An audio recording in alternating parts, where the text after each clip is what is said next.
ಸಮಾಜ ವಿಜ್ಞಾನ 8ನೆಯ ತರಗತಿ ಭಾಗ 1 ಅರ್ಥಶಾಸ್ತ್ರ ಅಧ್ಯಾಯ 14 ಅರ್ಥಶಾಸ್ತ್ರದ ಅರ್ಥ ಮತ್ತು ಮಹತ್ವ. ಅಭ್ಯಾಸಗಳು: ಪ್ರಶ್ನೆಗಳಿಗೆ ಸರಳ ಮತ್ತು ಸಂಕ್ಷಿಪ್ತ ಉತ್ತರ.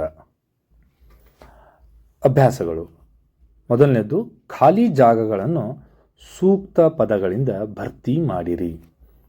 ಮೊದಲನೇದು, ಅರ್ಥಶಾಸ್ತ್ರ ಪದವು ಗ್ರೀಕ್ ಭಾಷೆಯ ಓಕಸ್ ಮತ್ತು ನೋಮಸ್ ಎಂಬ 2 ಪದಗಳಿಂದಾಗಿದೆ. ಎರಡನೇದು, ಮೌರ್ಯರ ಆಸ್ಥಾನದಲ್ಲಿದ್ದ ಕೌಟಿಲ್ಯನು ರಚಿಸಿದ ಗ್ರಂಥ ಅರ್ಥಶಾಸ್ತ್ರ. ಮೂರನೇದು, ಸರಕು ಸೇವೆಗಳಲ್ಲಿರುವ ಮಾನವನ ಬಯಕೆಗಳನ್ನು ತೃಪ್ತಿಪಡಿಸುವ ಗುಣಕ್ಕೆ ತುಷ್ಟಿಗುಣ ಎನ್ನುವರು. ನಾಲ್ಕನೇದು, ಹಣದ ಪ್ರತಿಫಲಕ್ಕಾಗಿ ಮಾಡುವ ದೈಹಿಕ ಮತ್ತು ಬೌದ್ಧಿಕ ಕೆಲಸಕ್ಕೆ ಆರ್ಥಿಕ ಚಟುವಟಿಕೆಗಳು ಎಂದು ಕರೆಯುತ್ತಾರೆ. ಪ್ರಶ್ನೆ ಸಂಖ್ಯೆ 2, ಕೆಳಗಿನ ಪ್ರಶ್ನೆಗಳಿಗೆ ಒಂದೊಂದು ವಾಕ್ಯದಲ್ಲಿ ಉತ್ತರಿಸಿ.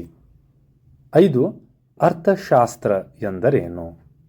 ಉತ್ತರ: ಮಾನವನ ದಿನನಿತ್ಯದ ಆರ್ಥಿಕ ಚಟುವಟಿಕೆಗಳನ್ನು ಕುರಿತು ಅಧ್ಯಯನ ಮಾಡುವ ಶಾಸ್ತ್ರವನ್ನು ಅರ್ಥಶಾಸ್ತ್ರ ಎನ್ನುವರು.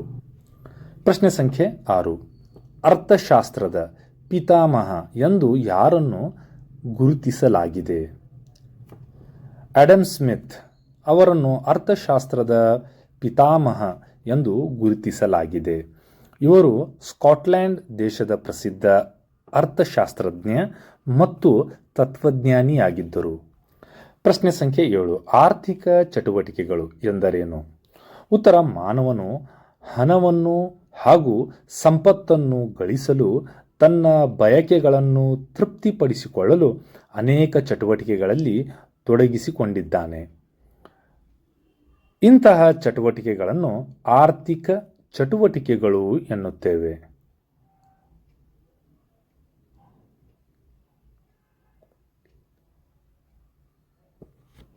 ಪ್ರಶ್ನೆ ಸಂಖ್ಯೆ 8, ವಿದ್ಯಾರ್ಥಿಯೊಬ್ಬ ಪೆನ್ನು ಕೊಂಡು ಬಳಸುತ್ತಾನೆ.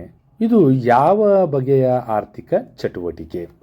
ಉತ್ತರ: ಇದು ಅನುಭೋಗಿ ಬಗೆಯ ಆರ್ಥಿಕ ಚಟುವಟಿಕೆ. ಮುಖ್ಯ ಪ್ರಶ್ನೆ ಸಂಖ್ಯೆ 3, ಕೆಳಗಿನ ಪ್ರಶ್ನೆಗಳಿಗೆ 4-5 ವಾಕ್ಯಗಳಲ್ಲಿ ಉತ್ತರಿಸಿ. 9, ಮಾನವನ ಆರ್ಥಿಕ ಚಟುವಟಿಕೆಗಳಾವವು? ಉತ್ತರ: ಉತ್ಪಾದಕ ಚಟುವಟಿಕೆಗಳು, ಅನುಭೋಗಿ ಚಟುವಟಿಕೆಗಳು, ವಿನಿಮಯ ಚಟುವಟಿಕೆಗಳು, ವಿತರಣೆ ಚಟುವಟಿಕೆಗಳು. ಪ್ರಶ್ನೆ ಸಂಖ್ಯೆ 10, ಅರ್ಥಶಾಸ್ತ್ರವನ್ನು ನಾವೇಕೆ ಅಧ್ಯಯನ ಮಾಡಬೇಕು? ಉತ್ತರ: ಅರ್ಥಶಾಸ್ತ್ರ ಅಧ್ಯಯನವು ವ್ಯಕ್ತಿ ಹಾಗೂ ಸಮಾಜಕ್ಕೆ ಅತಿ ಮಹತ್ವದ್ದಾಗಿದೆ. ಇದರ ಅಧ್ಯಯನ ಅನೇಕ ಕಾರ್ಯಗಳಿಗೆ ಬಹಳ ಸಹಕಾರಿಯಾಗಿದೆ. ಅಪರಿಮಿತ ಬಯಕೆಗಳ ಸನ್ನಿವೇಶದಲ್ಲಿ ಸಂಪನ್ಮೂಲಗಳ ಕೊರತೆ ಪರಿಗಣಿಸುವುದು, ಸಂಪನ್ಮೂಲಗಳ ಉಪಯೋಗದಲ್ಲಿ ಮಹತ್ವದ್ದಾದದಕ್ಕೆ ಮೊದಲು ಆದ್ಯತೆ ನೀಡದೆ ಕಡಿಮೆ ಮಹತ್ವಕ್ಕೆ ಕಡಿಮೆ ಆದ್ಯತೆ ನೀಡುವುದು, ಸಂಪನ್ಮೂಲಗಳ ಮಿತವ್ಯಯ ಮಾಡುವ ಮಾರ್ಗಗಳನ್ನು ಹುಡುಕುವುದು, ಪ್ರತಿ ವ್ಯಕ್ತಿ ತನ್ನ ಕುಟುಂಬದ ಜೊತೆಯಲ್ಲಿ ರಾಷ್ಟ್ರದ ಏಳಿಗೆಗಾಗಿ ಆರ್ಥಿಕ ಚಟುವಟಿಕೆಯಲ್ಲಿ ತೊಡಗಬಹುದು, ಸರ್ಕಾರಕ್ಕೆ ತೆರಿಗೆ ಅಥವಾ ಕಂದಾಯವನ್ನು ಪಾವತಿಸಿ ಅಭಿವೃದ್ಧಿ ಕಾರ್ಯಕ್ರಮ ಕೈಗೊಳ್ಳುವ ಸಹಾಯ ಮಾಡುವುದು.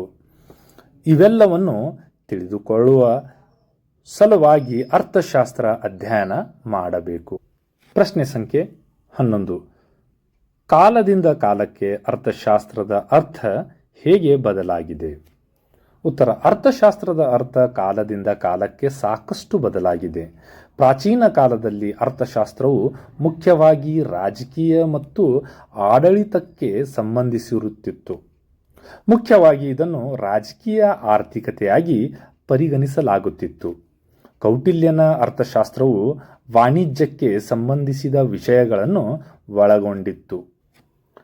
ಆದರೆ ಆಧುನಿಕ ಯುಗದಲ್ಲಿ ಅರ್ಥಶಾಸ್ತ್ರವು ಒಂದು ವಿಜ್ಞಾನವಾಗಿ ಅಭಿವೃದ್ಧಿ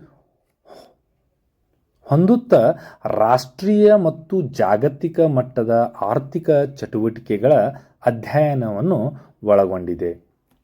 ಅರ್ಥಶಾಸ್ತ್ರವು ಸಾಮಾಜಿಕ, ರಾಜಕೀಯ ಮತ್ತು ತಾಂತ್ರಿಕ ಬದಲಾವಣೆಯ ಪ್ರಕ್ರಿಯೆಯಲ್ಲಿ ನಿರಂತರವಾಗಿ ಅಭಿವೃದ್ಧಿಯಾಗಿದೆ.